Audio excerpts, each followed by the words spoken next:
Di sini kita akan membahas tentang apa itu TKA berdasarkan Surat Edaran Kementerian Pendidikan Dasar dan Menengah. Nah, di sini TKA itu adalah singkatan dari Tes Kemampuan Akademik. Nah, di sini juga kita akan membahas mengenai panduan tentang kerangka asesmen tes kemampuan akademik itu. Nah, yang pertama adalah siapa sih yang akan melaksanakan TKA itu? Yang akan melaksanakan TKA adalah siswa-siswi dari SMA dan SMK sederajat gitu ya. Kemudian apa sih tujuan dari dilaksanakannya TKA? Di sini tujuannya adalah untuk pelaporan capaian akademik individu dari peserta didik.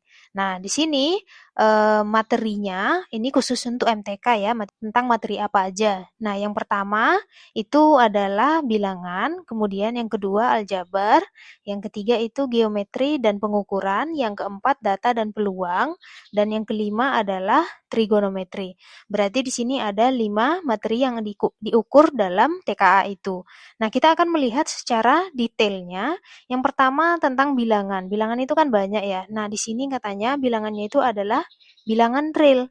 Nah, apa aja tentang apa bilangan real itu? Yang pertama jenis dan sifat bilangan, kemudian operasi bilangannya, yaitu penjumlahan, pengurangan, perkalian gitu ya. Nah, di sini katanya juga ada tentang bilangan berpangkat. Bilangan berpangkat bilangan yang bulat atau berpangkat bilangan pecahan. Nah, selanjutnya itu sudah jadi satu materi tentang bilangan itu hanya bilangan real. Kemudian materi yang kedua yaitu aljabar. Nah, di sini materinya itu adalah yang pertama persamaan dan pertidaksamaan linier. Nah, di sini tentang apa aja? Yaitu sistem persamaan linier multivariabel ya, kemudian sistem pertidaksamaan linier multivariabel, dan yang ketiga adalah program linier. Nah, di sini katanya batasannya itu dia maksimal menggunakan 3 variabel gitu ya. Kemudian materi yang kedua dari aljabar yaitu fungsi.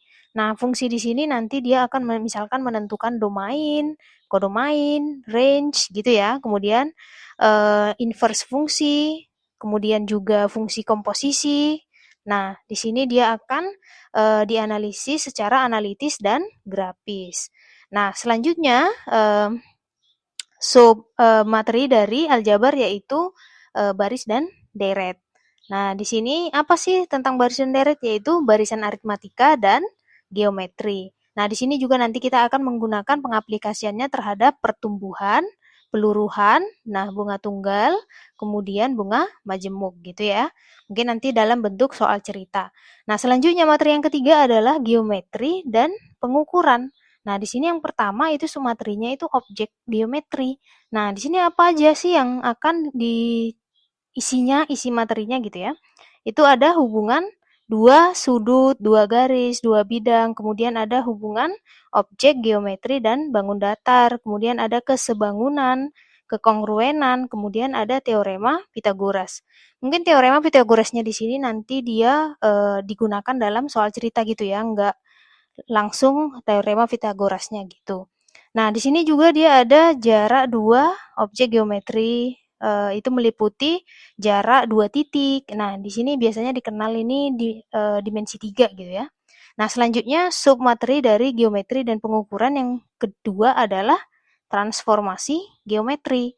Nah, di sini itu transformasi geometri terdiri dari yang translasi, refleksi, rotasi, dan dilatasi, serta komposisinya gitu ya.